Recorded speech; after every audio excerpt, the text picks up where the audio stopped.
Hello, everybody. Can you hear me? Yes. Hi, my name is Linda Van Ingen. I'm the chair of the history department, and I'm here to welcome you all to our Brown Bag series. We have this once a month on the second Wednesday of each month, and it's always great to see everybody here for our variety of presentations, such as what we have today. We can't do this without the help and support and co-sponsorship from the Kearney Public Library. So we always want to make sure we give our thanks to the library for working with us on this. It's been a great collaboration now for several years, and with no end in sight. We have a great organizer, Dr. Nathan Tye, and he reaches out to people to give these lectures, to give these talks, and as we've been finding out, there's no shortage of things to research and talk about. Before I introduce today's speakers, we've got two of them working in tandem with each other. I would like to just mention our upcoming talks. On April 10th, Brock Anderson, many of you know him from BCHS, the Buffalo County Historical Society. He'll be presenting a talk on the Red Shirt Winter Count and Repatriation. On June 12th, Dr. Amber Alexander from our department will be talking about Nebraska Army airfields. On July 10th, Dr. Nathan Tye from our department will be, this is a long title, he'll be talking about the stratospheric rise and explosive fall of the Explorer 1 balloon outside Loomis, Nebraska, 1934. That's Nathan.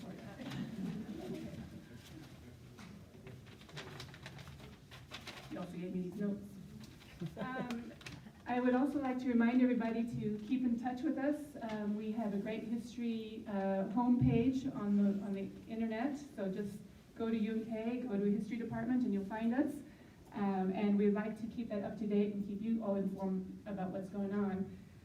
And we also, of course, our main responsibility is working with our students, undergraduate and graduate. We have some students here today, and it's always great to see them sprinkled in the audience. And what we've decided to do is start promoting some fundraising for our department for scholarships for these students. We have a good number of scholarships already, but we don't have any first-year freshman scholarships, and so we're working on building an endowment for that. There's a QR code at the back of the room that if anybody has $1 or $5 or something else that you want to donate, you can do it through that QR code with your phone. But we also take checks anytime, and this is not, a fee kind of presentation, but it certainly is an opportunity to let you know that the humanities and history does need community support. So any kind of support that you can offer or share or tell people would be great. We do have some matching funds for a scholarship too that's in the works. So just to keep that in mind. So our talk today is Everything That's Curios is Grist for My Mill, a history of Jenner's Park in Loup City, Nebraska. We have two speakers. Dr. William F. Stoutamire is an associate professor of history in our department here at UNK. He coordinates the undergraduate public history minor and online master's in public history, which is a new master's degree program that we have. It's online. His research focuses on the history of early museums and archaeology in the U.S. West, and he is Logan's advisor. So our second speaker, or duo, is Logan Osmera, and he is an undergraduate majoring with a bachelor's degree in history, with minors in international relations and a minor in public history. He currently is studying for a future in public history field, and he currently works at the G.W. Frank Museum on campus, and he's an active member of a Phi Alpha Theta Club and the History Club. So please join me in welcoming today's speakers, and I hope you enjoy the talk.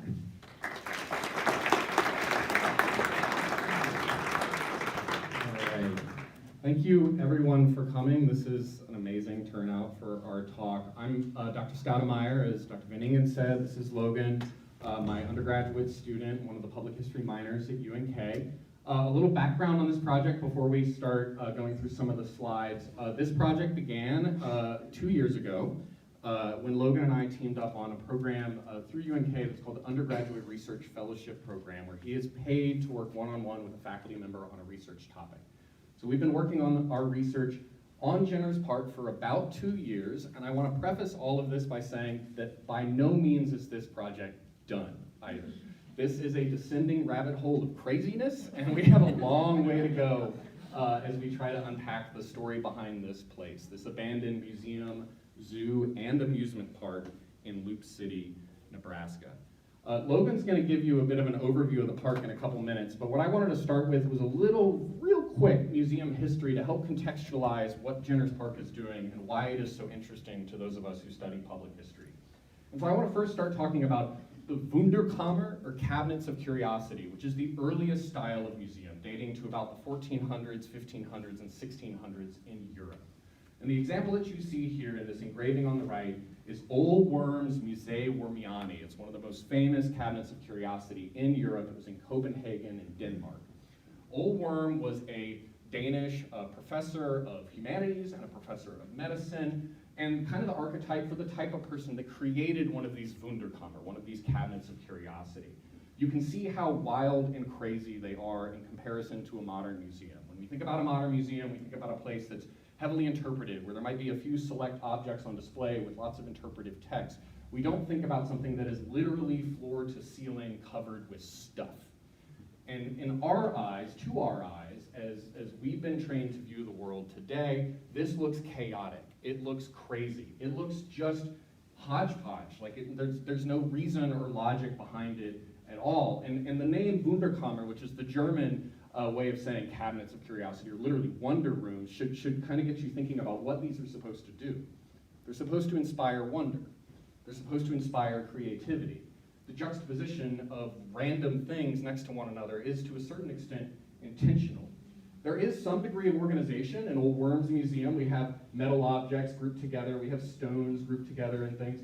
But otherwise, we've got, let me grab the item here. We've got a polar bear cub hanging from the ceiling. We've got, here in the back, right there, sorry, I've got little trimmers. We've got a tree trunk or tree root with a mandible of a horse stuck through it, some odd objects. We've got, in addition to stones and minerals, all sorts of taxidermy, as well as bows and arrows, human weapons. And we have some objects that are considered strange to people in the time, or mysterious to people in the time as well, including this one right here, this long thing, which many people thought was a unicorn horn, but was in fact a narwhal tusk. And we have this little guy, which is not a human. It is an automaton that could be controlled by a wheel. It is a Native American automaton designed to look like an Inuit that could move about the room. These were places that were supposed to inspire creativity and wonder. They were largely collections of the upper class in Europe, people who were well educated. They were largely exhibited in private homes. They were not open to the public by and large, but they were pretty wild in their organizational scheme, and notably, for us too, they promoted the idea of knowledge through touch, that people should interact with the objects, that you shouldn't just learn by looking, you should learn by feeling, by picking up and interacting with the stuff in these rooms. That all starts to go away and change by the time we get to the 1700s with the Enlightenment, and we start seeing museums become more modern, more professional in our eyes, and more encyclopedic. We see the birth of the encyclopedic, or the National Museum, most famously with the British Museum in London, which was founded in the 1750s and is the oldest public national museum, and then with the Smithsonian here in the United States, which is founded in the 1840s. These museums are born from colonialism.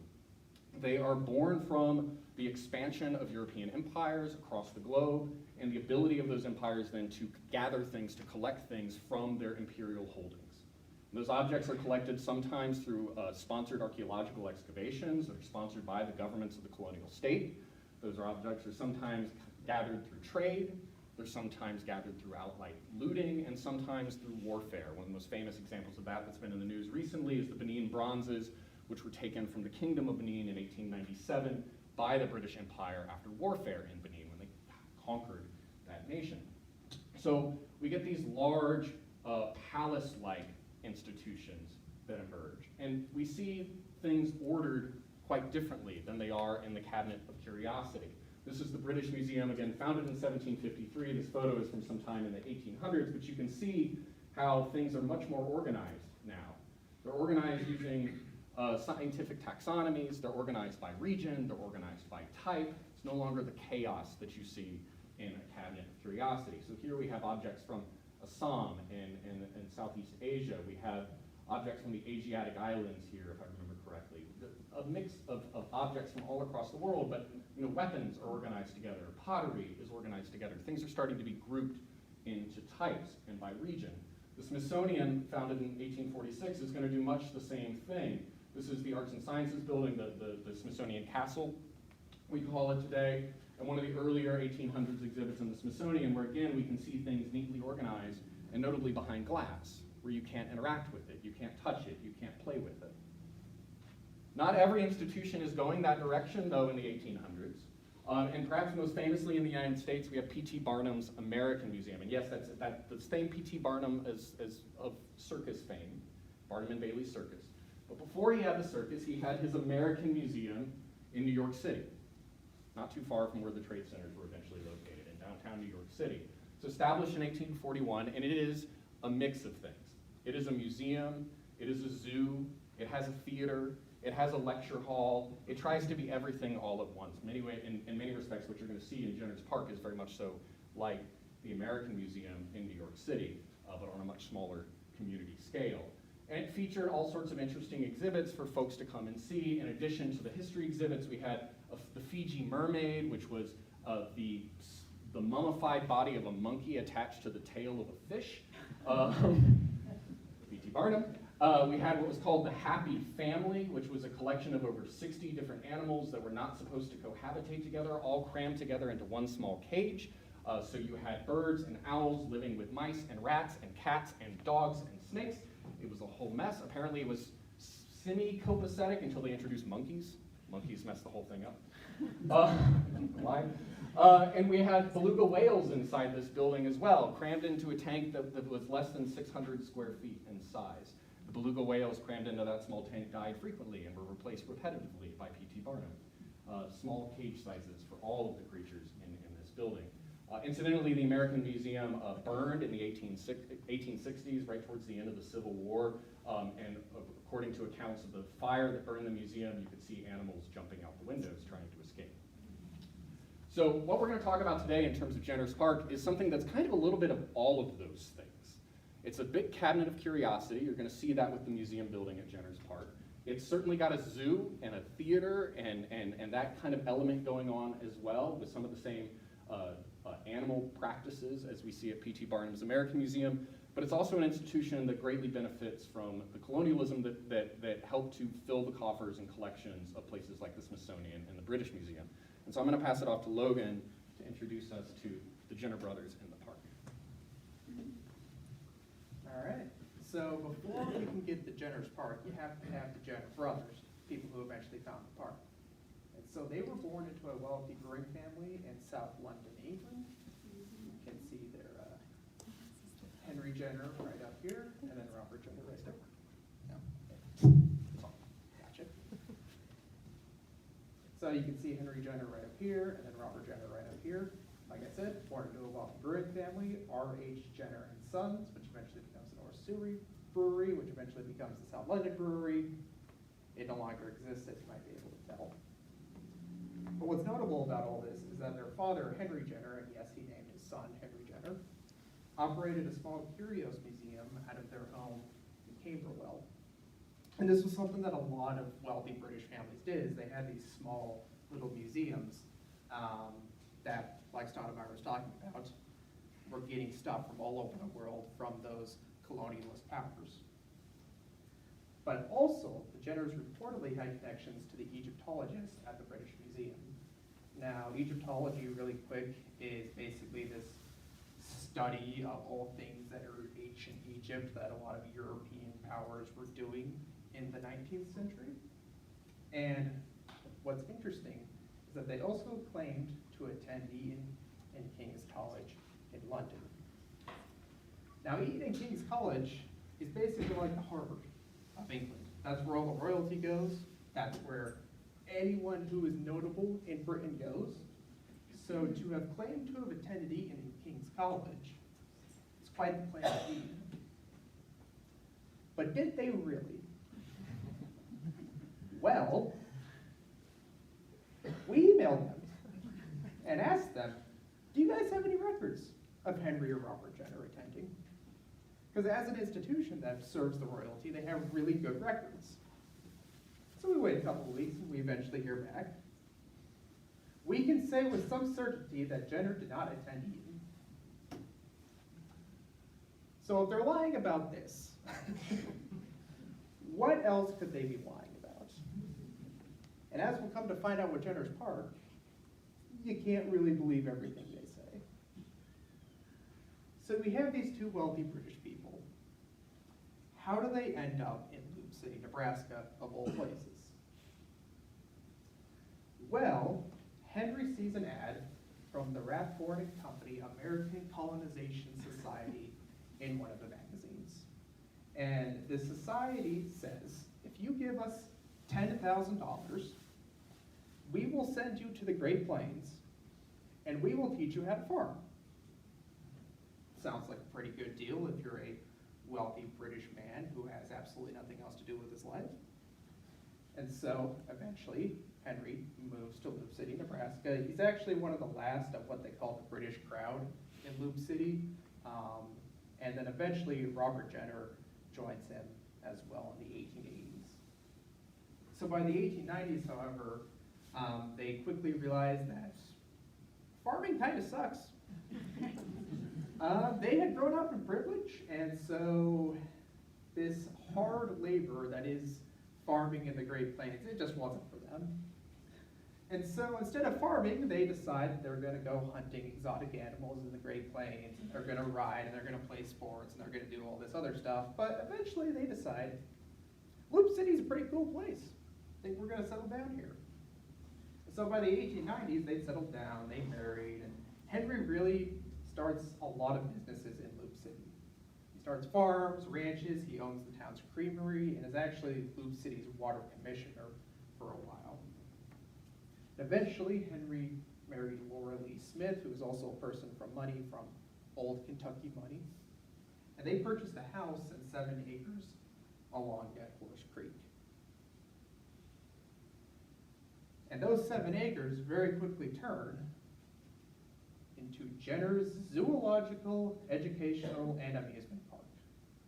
I got a little photo of what the park would eventually become in the background here. So originally the park was a playground for Henry and Robert's children. It had officially opened in 1900. And the way it kind of started, if accounts are to be believed, is Henry, built something here, and then he built another thing here, and then he built something else here, and it just very quickly spiraled out of control. The man didn't really have a lot of self-control, we'll put it that way. So eventually, he builds 3 major components to the park: zoo, amusement park, and most notably for us, a museum. But by the 1920s, through all of this effort, Henry turns the park into a statewide attraction. And like with most summertime attractions, it opens in May, closes in September, kind of depends on the weather. But they had 3 major events that they really promoted in all of the newspapers in Loup City, a lot of newspapers in Nebraska. This was when you wanted to be at Jenner's Park, because this is when everything was happening. And those 3 events were their opening day, the 4th of July, and their Harvest Festival. So you can see some ads in the Loup City papers here for the festivals. And you'll notice it includes a lot of stuff. So they had a baseball field at the park. They would play games with other cities around Loup City. They would have concerts. They would have wrestling on horseback. They would have things like French toe dancers and fireworks, which, if one newspaper article is to be believed, they set off those fireworks on the top of the monkey cage. Those poor monkeys. But it shows just how much they're trying to promote this park. And really, by the 1920s, this is not only a Nebraska thing, it's starting to become a national thing. And there's records of one of the 4th of July festivals. A reporter was walking down the streets of Loup City, taking note of all the license plates on the cars, and he saw a license plate from California, and from New York. So people from all around the country were coming here. And it becomes such a big deal that the Burlington Railroad, one of the major railroad companies at the time, who had a station in Loup City, actually runs a promotion where if you buy a ticket to Loup City, you can get into Jenner's Park for free.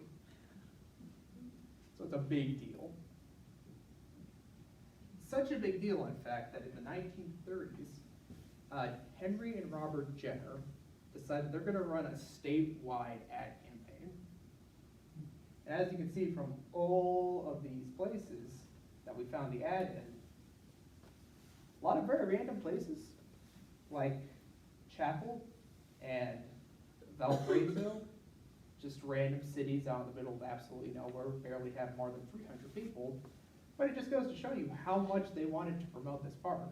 And then of course you have ads in the more major places like Omaha and Grand Island and places like that. I'm gonna hand it off to Stoutamire to take you around the park. Yeah, so once we started digging into this place, we had basically 2 research questions we've been working on. And again, there's a lot more that we could dig into. There's a lot more yet to be done on the research here.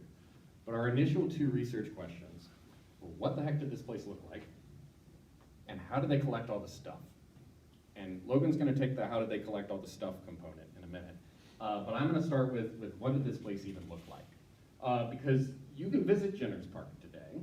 It is a city park in Loup City if you've never been there. But it does not at all resemble what Jenner's Park looked like in the 19-teens, 1920s, 1930s, when the park as a amusement, museum, recreational park was at its heyday. So this is a satellite image of what Jenner's Park looks like today in Loup City. And to orient you a little bit, it is on the east side of town, at the very end of O Street, which is the main east-west drag through Loup City. So downtown Loup City is over here off to the left. It is approximately-ish 7 acres. And the bounds of the park as a historical park would have been First Street here on the west, N Street on the north until right about this point, and then it would have swung down here and across and down a little bit. That's the approximate bounds of the historical park based on deed research that we've been able to do. However, the physical landscape looks different now. There are a few ruins of the park still visible in the main park area, which was this general vicinity. But the park historically would have been much more treed in, heavily foliated. In fact, frustratingly so, because aerials show nothing but trees. So you can't really see where any buildings were. There was a creek, Dead Horse Creek, that ran through the park and had to be relocated by the Jenners. It runs now right through here. Had to be relocated by the Jenners because it kept flooding the park and killing the animals. So the creek, we believe, ran more in this general direction. Right? And then we have to keep in mind the history of the park after it closed. It closes in about the 1940s. It's owned for a while by a ranching family whose cattle range through here and knock things over. It is vandalized by people who take things from it. And eventually, it is sold to the city of Loup City in about 1970 or so. And the city comes out and grades the property to turn it into the city park that it is today. One of the significant changes, most significant and frustrating changes that emerges from that, is that these little kind of escarpments that you can see here are much more sloped today than they would have been historically. When Jenner's Park was in operation as a museum, the creek would have run down through the park partway, and all along here is where many of the cages were. And they were built into the sand embankments, into the cliffside, so to speak. And all of that's been graded out. So it's nice and smooth and slopey today. We suspect that a lot of the ruins of some of the cages, because they were built out of stone and concrete in many cases, are probably buried underneath some of that moved dirt.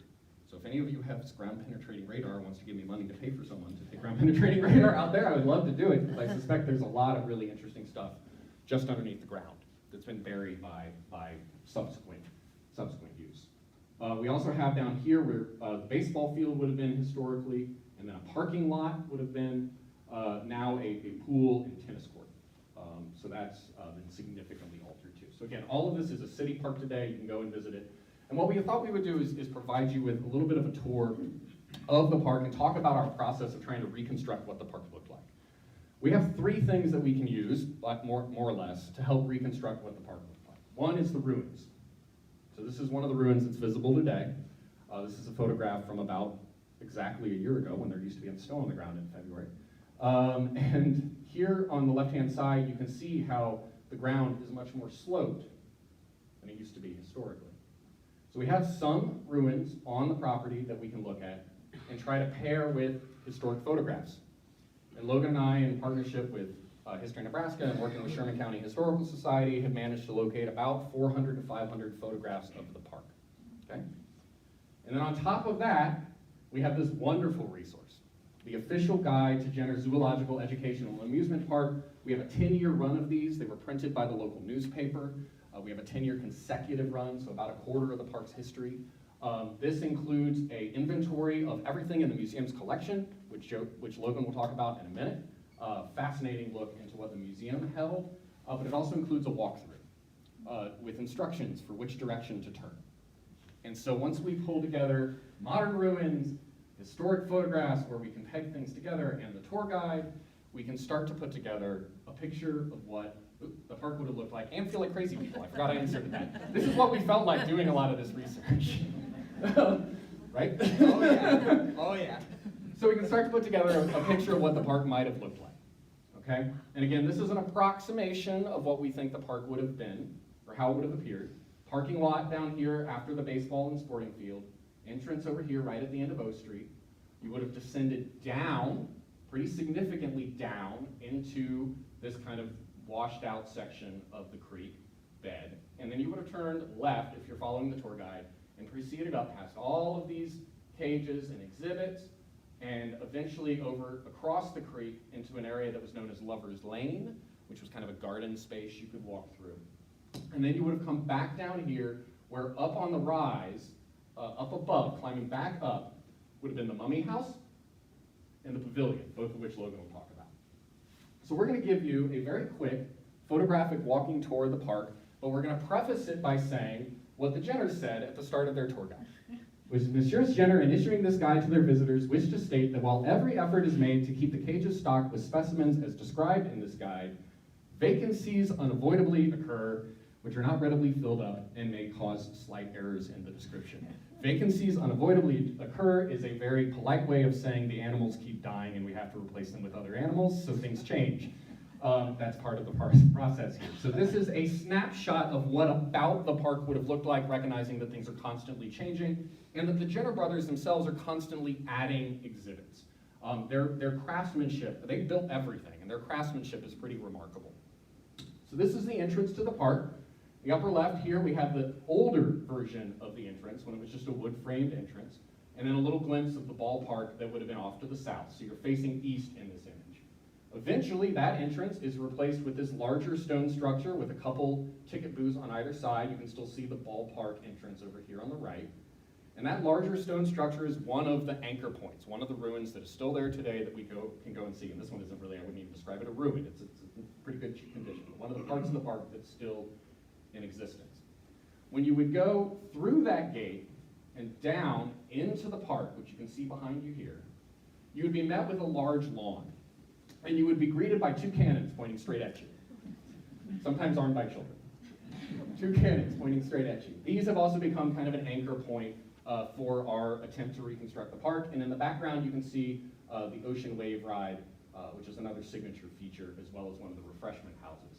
This garden structure here, this two-tiered structure with a vase on top of it, also shows up in a lot of photos, and has helped us with reconstructing how the park would have flowed. So you come down, you're greeted by a couple cannons, you can proceed ahead to the ocean wave and to the refreshment houses if you want. There's also some giant swings over here. Or you can turn left, where you pass an African tortoise, and then eventually come to the deer cage, which had at one point Mexican deer in it. The Jenners would sometimes allow visitors to feed the deer, sometimes they would feed the deer themselves. You can see the ocean wave in the back here. So this is, you've gone down in, you've turned left, you're heading north through the park. You pass the deer, and this would be kind of your view. The deer cage would be off here to the left. Here's that garden structure with the vase in front of it or on top of it. And you can see all the hand-built cages off here on the left-hand side in the escarpment, in the sand, in the cliff face there. Each of these cages would have exhibited different critters.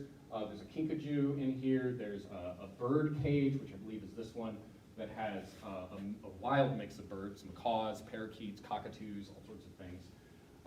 And some other stuff in the distance we'll talk about in just a second. This is that same path looking the opposite direction, so looking back towards the park entrance. This right here would be the park entrance. This is the deer cage. And all those cages I just showed you are off here on the right-hand side. You can't see them. Eventually they added these two bronze Buddhas as another pathway into the central lawn of the park. You can see again our anchor point, that multi-tiered garden structure. This is that same view a few years later when they replaced a couple of those little garden beds with this structure, which held two black bear cubs. Two black bear cubs. And if you look very carefully on the right, you'll see this little roof, this building, which held guinea pigs. Guinea pigs, which they assured their visitors were not really pigs. Also, working along that path, you would come across the monkey-faced owl exhibit, or the barn owls. And eventually you get to the end of that path, to the building I pointed out before, this thing, with a walrus face on it, hand-carved. That's not a stuffed walrus face, that's a carved walrus face made by the Jenner. And you can see some of the lights that would have lit up the park as well. Here is what was called the Plaza del Toros, which was one of the first games that you would come across as you worked your way through the park. It was a wooden carved bull that I guess you could ride, but what they actually advertised it as was a bull that you could lasso. You could stand there and throw a rope around it. So it was a game. And then if we look, I'll step back here for just a second. This cage here on the right shows up here again and held golden pheasants. Golden pheasants here. Past that cage, you would go and turn to the left. You can see how there's a little garden structure here, and then there's some clear space. You would go and turn to the left here, and when you turn to the left, you would come across this, which has a sandhill crane, and a goose, and a duck. And behind it, one of two monkey houses. So for some reason, we've got a sandhill crane, a goose, a duck, and a monkey. The monkey house is built to look like, according to the tour guide, a Chinese pagoda. It has these little carved frog heads at the top. And inside would have been a rhesus baboon. Rhesus baboon, which we think might be this guy, shown riding a tricycle somewhere in Loup City in the 1920s. Are you sure that's a sandhills crane? It doesn't look like a sandhills crane. Yep, it is a sandhill crane. They have blue crane and sandhill crane. Yep. So the Chinese pagoda and crane exhibit extraordinaire shows up in the background here. So continuing along this path, you pass the snake cage, which held a python and a rattlesnake and garter snakes. On the left here, you have a alligator and turtle cage, which they built a water feature in. You had box turtles, soft-shell turtles, snapping turtles. And then here on the right, you have that object you've already seen a couple times and should start recognizing now, which is the bear cage, where they had a black bear and this little fountain. The little fountain becomes another anchor point because it still exists today. It doesn't look quite as good as it used to. It's a little conch shell fountain. So those are conch shells that are put into the concrete. Those have all pretty much gone away, but it still exists out of the park. Okay. The bear cage is another exhibit that has changed significantly over the years. This is an earlier iteration of it, where you can see the fence was about a couple feet tall, separating you from the black bear. The black bear is chained to the ground here, so that he can't get you. There is a report of Robert Jenner getting attacked by the black bear at one point, and we do have lots of photographs of them feeding the black bear. So this was one of the feature exhibits at the zoo. Very tiny cage, very small cage for a black bear. Eventually, that gets caged out even further to protect the visitors, but you can see it's still the same cage, right? There's still a pathway here on the left-hand side that goes up and behind, up into this little sitting area. And that cage is the one that's still there today, right? So another anchor point. Continuing further to your right, further to the east, you would have come across the coyote cage. And then there's some stuff we don't have photographs of. They had supposedly a leopard at one point. They had a cage of freaks, very Barnum and Bailey-esque, where they had a horned chicken. They had a goat with, or a duck with 3 legs. They had a goat-sheep hybrid. They had all sorts of hybrid animals and strange animals, supposedly. You also, in that northeast corner of the park, would have come across what was known as the athletic grounds, which had a couple basketball goals, had a seesaw at one point, and had this, which is known as the giant stride. The giant stride. It's a swing that kids can, run and swing around on. And that's still there today as well. This is the northeast corner of the park. Now, if you head south again, so here's the bear cage, and here's the Plaza del Toros, the roping bull, and here's the pheasant cage, all of that. You turn around and you start heading down this path, you pass the Angora goats and the Mexican wild hogs, or pecaries. There's also a fernery over here, and supposedly off to the left of the pecaries, you don't have a photograph of it yet, odorless skunks. Emphasis on the odorless, I think. And in that general vicinity, you also would have come across what was called the snake swing. There's another amusement ride in the park that kids could swing on in the summertime, which Sherman County still has in their collections today. So this is the snake swing as created by the Jenners. Pretty cool thing. And you would have come across that refreshment house that we saw in one of the very earlier pictures. This is the front of the refreshment house, the back of the refreshment house. Again, made by the Jenners, and I just love the fanciful carvings, right? This is, I don't even know what this is. It's a face with tusks and horns, and it's something out of a fantasy book. I love it. It's great. Same thing here. Really, really talented artistry. Behind the refreshment house was what was called the Ocean Wave Ride, which was another popular attraction. Could supposedly fit about 40 people on it. I'm sure it was a death trap to ride on, but quite fun, I bet, as well. This was an earlier version of it. It was eventually replaced with a slightly fancier version with some carved mermaids. And this entrance point, which is your little ticket booth, that also has a musical player on the top of it, so it could play music. And then behind that, you can see it in the back here, was the second monkey house, which held ring-tailed monkeys and spider monkeys and supposedly another rhesus baboon and a bunch of other things. This is the monkey house from which they shot fireworks. Then somewhere over here, and again, we don't quite know this one yet, but somewhere on the very east side of the park, crossing that creek, was Lover's Lane with these really lovely rustic bridges that the Jenners built that lead into this kind of garden area. So you can see some of the exhibits in the back here and the garden space off here to the right. Coming back from Lover's Lane, back into the main park, crossing back over the creek, you would have come across some various ball games. So you've got, throw a beanbag through this guy's face. You've got, I don't even know what this one is yet. We're still figuring it out. But some different ball games that people could play. And then in the southeast corner of the park, you had eventually added an Alaskan-themed section. So back in the back here was an Alaskan hut that was built by the Jenners to mimic an Inuit-style house. And then you have this totem pole that Logan will talk more about, Chief Shake's totem pole from Fort Wrangell, Alaska. Proceeding along the kind of south side of the park, you're finishing the loop. You would come to the theater, which was a popular place for folks to go to see theatrical performances, including performances of King, the albino burro, being ridden by Pig, the monkey. That's a pony. Yeah. King, the albino burro, that's what they call it. So this is, again, a theater created by the Jenners. And then to the right of the theater, you would have had a McCormick Reaper and steps leading up to the Mummy House, the first of two museum buildings. This is the earlier iteration of the Mummy House. This is a later iteration. It's the same building, just with a lot of expansion onto it. The perspective's a little weird on this. It looks bigger than it actually was. And inside, you would have had about 18 to 19 different sets of human remains on display. To the west of the Mummy House, kind of where the pool is today, was the dance hall. Began as a dance hall, but eventually became the museum.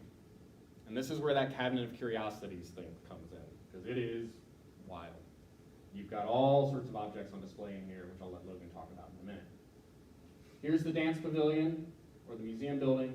You can come back down these steps, back into the park. You've got a raccoon cage that had raccoon and a fox in it, but at this point a bobcat. There's the pavilion again. Raccoon cage would have been over here. You could proceed along this path. This is the south side of the park. where you would have possums and parakeets, and up this little ramp to what eventually becomes this structure, where you can see the cannons that are the entry point, and that structure is also still there today. And then last but not least, to the right of that structure was the Porcupine House, which becomes another one of our kind of anchor points for reconstructing the park. So that's your quick tour, your quick walkthrough of what the park would have looked like.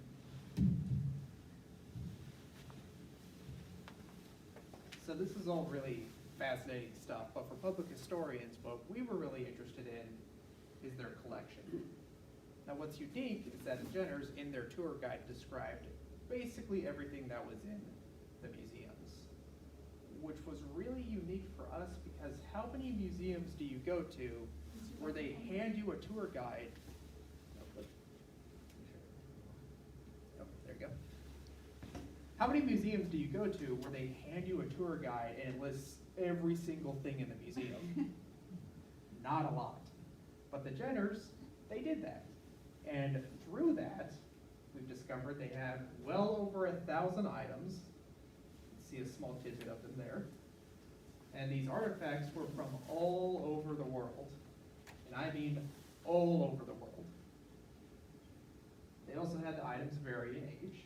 So some of them were from 4000 BCE to the present day. Wide variety of objects. They had things like swords and pipes and animal teeth and candlesticks and a whole bunch of mountings and just wild. One of the most random objects that I think we came across was they had a newspaper from the 1880s in Missouri. Why would you display that in a museum? Who knows? But they did try to organize it a little bit. They organized them into shields based on the subjects. So you can see they have shields based on swords, pipes, teeth, candlesticks. And you can kind of see some of those shields. It's kind of hard to see, but you can see them right up here. So this is a screenshot of what the tour guide's item listings would look like, and you can just see all of the random stuff they had. Daggers and peace pipes and powder flasks and swords and earrings and necklaces and an old suit of Chinese armor. And so what we did is we wanted to know, okay, what are some trends in all of this? So what we did is we made a little Excel spreadsheet, and we went through and we organized and cataloged all of the items. So as you can see here, prehistoric weapons, 4 being pointed with tempered copper found in the Black Caves. So we noted their location, sublocation shield E, short item description, prehistoric Native American weapons, origin, Black Hills, general origin, Great Plains, prehistoric, material type weapons, and original description. And after we had gotten almost 1,000 of these artifacts cataloged, some very interesting trends emerged. So here you can kind of see the different types of artifacts that they had, and me oh my, did they have a lot. But what was interesting to me is just how many different animal mountings they had. I mean, 22% of 1,000, that's a lot. And just how many different items of clothing they had, and weapons, and dishes, and musical instruments, and there was that newspaper I was talking about. Wild, very wild. But then we started to look, okay, where were they getting this stuff from? And all over the world. Now, a large amount of them were unknown, but you can see stuff from East Asia, from South Asia, from the Pacific, the Middle East, Africa, Europe, and a decent amount also from the Great Plains and Southern North America. So they were getting stuff from literally all over the world. So thankfully, we were able to track down some of these objects. And as Stoutamire was talking about, they had a mummy house where they displayed a bunch of their mummies. Now, if you remember, Henry Jenner may have had connections to the British Museum and to Egyptology. And a large part of Egyptology was mummies. Now, where are you going to get a mummy in 1920s Nebraska. eBay's not a thing. Well, Jenner thinks to himself, well, people aren't really gonna know it's an Egyptian mummy. So he eventually goes and grabs mummies from various Native American burial sites. Now, he's not going there, he's buying them from people who are digging them up. But he always wants Egyptian mummies in his museum. And so thankfully for him, and unfortunately for George Lineker, he gets the mummies he wants in this place. And this is the Lineker collection. So very briefly, George Lineker, very wealthy Omaha businessman, and he founded Omaha's first art gallery. But this art gallery also included mummies and Egyptian relics. And he allegedly traveled to Egypt, and he would pay to witness the opening of different pharaohs' tombs, and then he would buy what was ever in them. He also allegedly bought from looters, so there's that. But this art gallery / museum kind of helped showcase all these collections, and you can see very in tune with that 19th century, early 20th century museum of just cram everything into a small space. So he ran it until he passed away in 1907, then his wife ran it until she passed away in 1927, and then they decided, we really don't want all of this stuff, so we're just gonna sell it. So the mummies, half of them go to UNL, and they're actually still in their archives today, and the other half go to Jenner's Park. And pretty much everything else would eventually go on to become the Joslin Art Museum, which is still in Omaha today. So here you can see a full-page front ad for the auction of the Lineker art collection, and you can see mummy and Buddha and a whole bunch of other stuff. But a paradise for the antique collector, and if there's one thing Henry Jenner was, it was an antique collector. Now, actually going back a little bit, he also got mummies from other various places as well. He actually bought one from the University of South Dakota. They had an archaeological department that housed their own little museum. I believe it's called the House Museum. And he gets word that they're selling their mummies due to budget cuts. And so he thinks to himself, I want that mummy. So he sends an offer to the archaeologist over there, makes him a good deal. And so he drives 200 miles to Vermillion, South Dakota to get this mummy. Now you can't exactly just ship a mummy back to Loup City. So what he does is he and the archaeologist MacGyver this mummy into the passenger seat of his car, strap it in, and then he drives 200 miles back to Loup City with a mummy in the passenger seat of his car. It's also important to mention, he drove a convertible. This was also the middle of summer. What a wild sight that would have been. But they had more than mummies. So as Stoutamire mentioned earlier, they also had this totem pole. You can see Chief Shake's totem pole, Fort Wrangell, Alaska. Now we don't know if Chief Shakes actually carved this totem pole, but he was a pretty notable Tilget leader who lived in Wrangell, Alaska, who carved totem poles. He also allegedly sold them. So it's possible this was one he carved. It's also possible it's one that just somehow ended up in Loup City.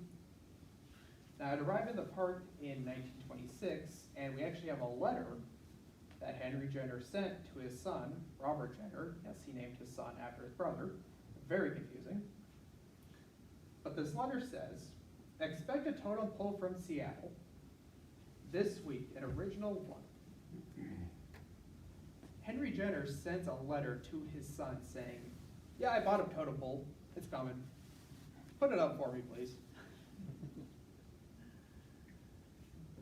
And then what I think is probably the wildest one is the sundial. Now this sat in the park's gardens, and this sundial was allegedly from Hever Castle, which was home to Anne Boleyn. Now Anne Boleyn was one of the wives of Henry VIII, who was later executed. She's a pretty famous figure in English history. And this this sundial is dated 1654,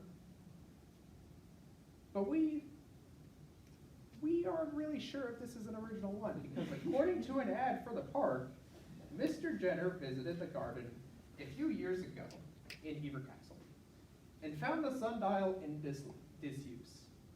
The keeper of the garden was willing to part with it for a small sum. So if Henry Jenner is to be believed, he went to this castle and just bought a sundial from the 1600s from a groundskeeper. These three items really showcase just how wild this collection was, but also just how in tune it was with that 20th century museum outlook of a whole bunch of random stuff we just crammed into a little place. The Jenner's Park, as Stoutamire mentioned, is no longer there. Well, it is, but it's not managed by the Jenners anymore. Now, it's around the 1930s that a certain something happens to the United States. If you were paying attention in your history courses, you may have heard of it, the Great Depression and the Dust Bowl, which hit the Great Plains really hard. And so people, they don't have a lot of money to spend on stuff like going to a park. And the Jenners themselves are also really old. By the 1930s, they're in their 70s, which for the 1930s is ancient. And you have other parks also opening up around Loup City that are taking some of the people from Jenner's Park. And you also have the fact that the park was flooding constantly. And also in 1929, a really harsh winter hits Loup City, and the Jenners lose about $50,000 worth of animals. That's not a small sum.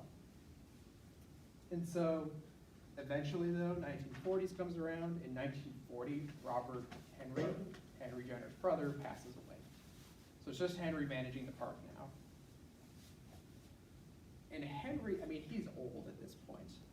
And not a lot of people are coming to the park, but he's trying his best. Eventually though, one day while he was repairing the deer cage, he gets knocked down by one of the deer. Thankfully, a visitor is there to rescue him, but he decides, you know what, that's it. I'm done, it's had a good run, we're closing up shop. But what are you gonna do with all of this? Because it's not a small park by any means. It's a lot of stuff.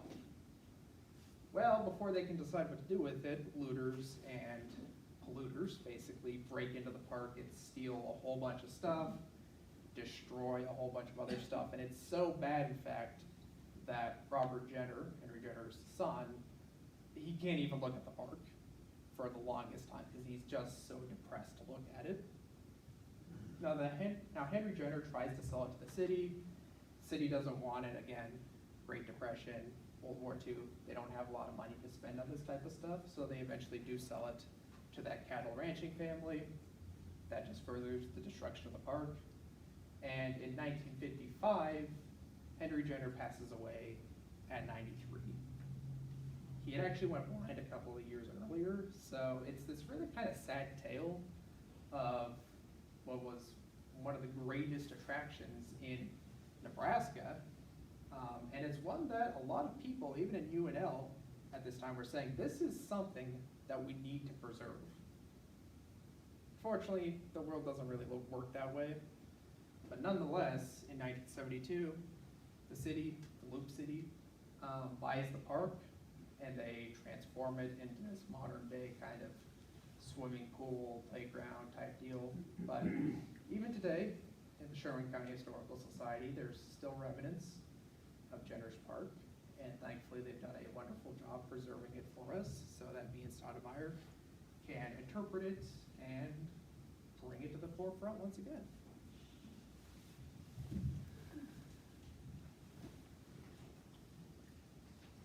All right, and that is all we have for you all today, but we do want to take some time for questions if we have time for that. Do you know how much the park was sold to the rancher for? Exact value, I don't have the price offhand. Cash? Yeah, it was cash, yeah. Where did most of your source information come from, like photographs and information that remains about the park? Yeah, so the tour brochures are really helpful. History Nebraska has some material in their collections. Sherman County Historical Society has quite a lot of material in their collections. It's been really helpful. Dean Janet Wilkie, who's sitting in the back, our retired library dean, actually did work on this back in the 80s and has some material as well that helps us piece that together. And then the newspapers are really key. The local county newspapers, both in Loup City and in neighboring communities, report on the goings and comings of the Jenners pretty frequently. It's actually through that we get a sense of the fact that the Jenners are not as worldly as they maybe want themselves to appear, because they do travel abroad, but not that frequently, and mostly to England. But all the collections are coming from all over the place, so that raised some questions about how they were collecting things. So the newspapers have been a huge help. There's a controversy in the 20s where some local, what the newspaper calls crepe hangers, want to shut the park down. Crepe hanger is an old-fashioned way of saying killjoys. The newspapers are complaining about local killjoys who want to shut the park down for immoral activities in the 20s. And then Logan came across a great article we were just chatting about the other week, where one of the wildlife exhibits showed up in the mail. The local grocer had received a shipment of fresh produce, and with that shipment of fresh produce, bananas from Central or South America, he got a tarantula.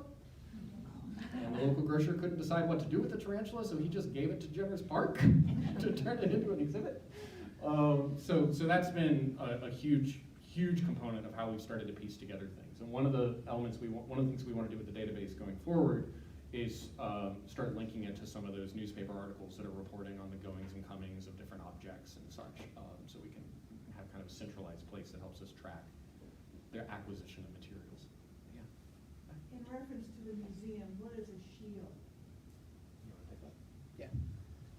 So a shield, it wasn't like an actual medieval shield. It was basically these vaguely shield-shaped things that Henry and Robert Jenner would carve, and they would mount different artifacts to them, kind of in an attempt to organize their massive collection. So you had like a pipe shield, and let's say you want to go back to that. Yeah, so it's this object right here. Yeah. So you can see it's a carved wooden shield that's been wrapped in leather, and then in this case a bunch of teeth and tusks have been mounted to it. This one here has, I think, spears on it. There's another one over here. They're shield-shaped objects wrapped in leather that have artifacts mounted to them. And they each have their own letter on them, A through, I think, like J or so, that coordinated with the tour guide. What happened to the animals in the winter? So the Jenners actually built a barn a couple miles, I think it was west of the park, where they housed all of their animals, all of them. And I don't know if they have a photo of it, but there's various stories of the animals not really getting along during the winter. There was one report where they had a Malaysian sun bear in 1929 that got loose and ate a bunch of the cockatoos.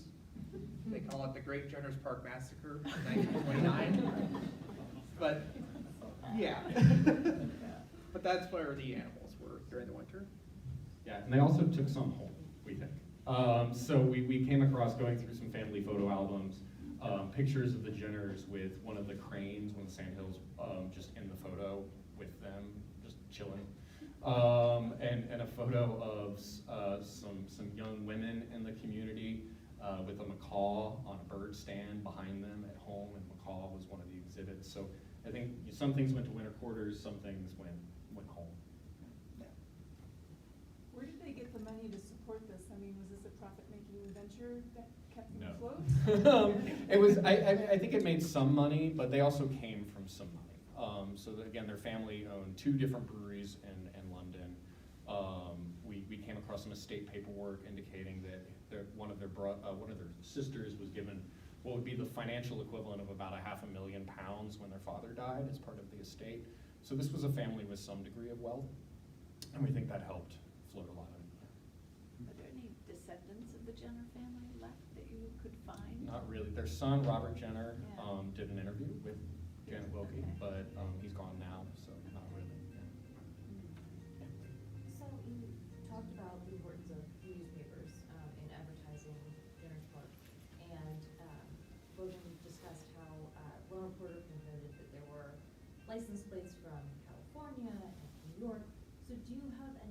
that how they advertised across the country beyond, like, were they advertising in newspapers, magazines, or was it just word of mouth? Do you have any idea? Kind of a combination of all three. So for their newspapers, it was mainly Nebraska advertising, but also through word of mouth kind of all over the country, they were able to advertise the park. And then, like I said, there was the Burlington Railroad, which also helped advertise the park, and they were a nationwide railroad. So, quick question in regards to tracking of where certain things have wound up, especially as it relates to things like modern natural law, human remains, items of cultural patrimony. Is there evidence of showing where certain things have gone from those collections, of what happened to certain things? Is there, what was a result of some of those collections after the fact? Yeah, so there's an auction. So the things that aren't taken away by vandals or looters are auctioned off. Some of those objects have made their way to professional museums. Hastings Museum, Morrill Hall has some material, and Pioneer Village has some material. And some of that made its way into the private collections, and including some private collections here in the community. So, in Kearney. So, some stuff has made it into private hands and not into public museums. So it's dispersed pretty broadly.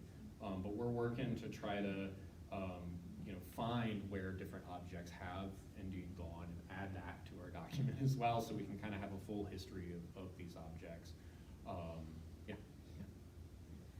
So this is a slightly different kind of question, but if you were on like a spectrum between the Wunderkammer and a contemporary museum, where would Pioneer Village fit?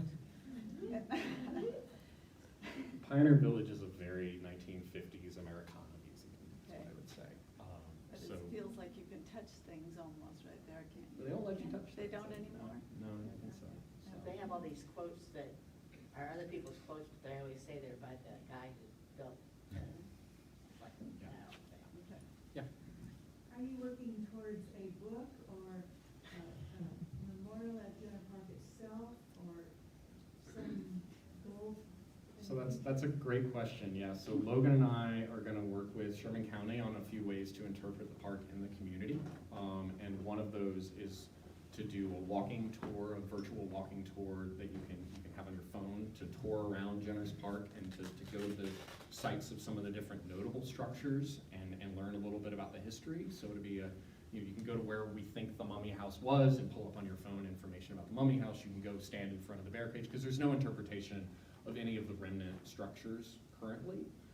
So we want to work on some interpretation there, and then I'm certain there's at least an article out of this, if not a book down the road, because there's quite a lot of material related to the project. Yeah.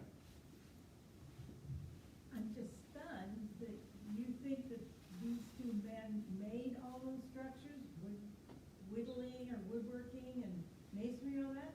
Don't you think that there would have been experts in those fields to help them do that, or do you really think that, because that's pretty remarkable, where did they learn it all? Right. So that's actually part of the reporting, is that they create the exhibits themselves.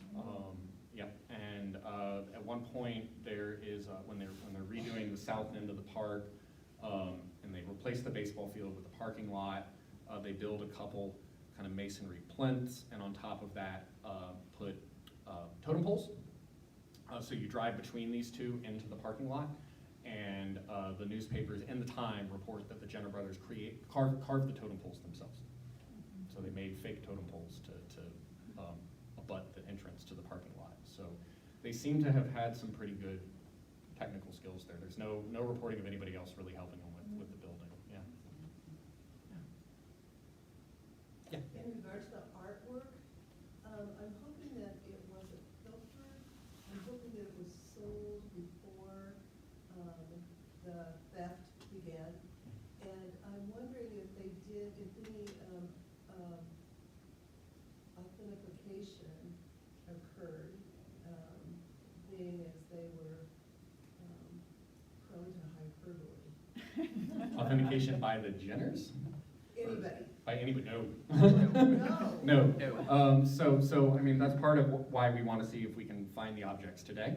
Because there are some pretty wild claims that, you know, the Hever Castle sundial is a great example of that. Kind of eyebrow raise, sure. They also claim to have you know, cuneiform tablets, 3 of them. So they have some, you know, very significant objects that if we could find the objects today, we could find photos of the objects today, we could maybe verify that a little bit. And particularly because we didn't really get into this, but they're very much so, like a lot of museums in this era, they're very much so blending real and authentic without any degree of desire to differentiate between the two. And so certainly some things are real. You can't fake a live bear. Some things are real, and they're really acquiring those things. But we also suspect from some of the research we've done that you know, some of the, for example, some of the pottery they have from the Southwest, they may be buying at, you know, from artists and then just putting on display. Some things may be from trade companies, from Indian trading companies in the Northwest.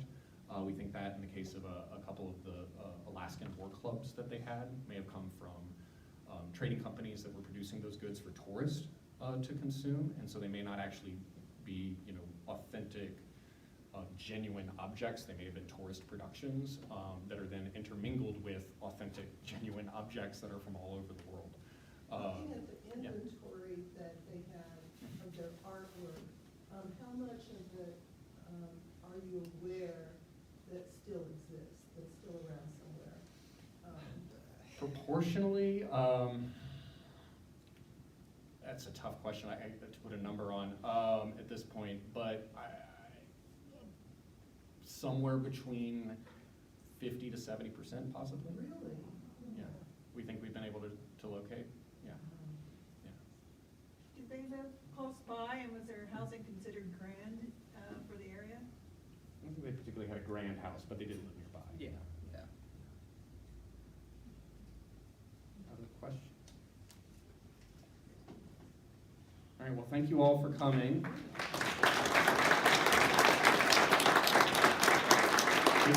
If you would like, we did bring a genuine, courtesy of Sherman County, a genuine official guide to Jenner's Park. This is the 1922 edition, so if you'd like to see what one of these little guidebooks they give to visitors look like, you're welcome to come up and take a look. This one's missing a couple pages, but you can come up and flip through it if you would like. And yeah, thanks again for We're coming. allowed to touch it.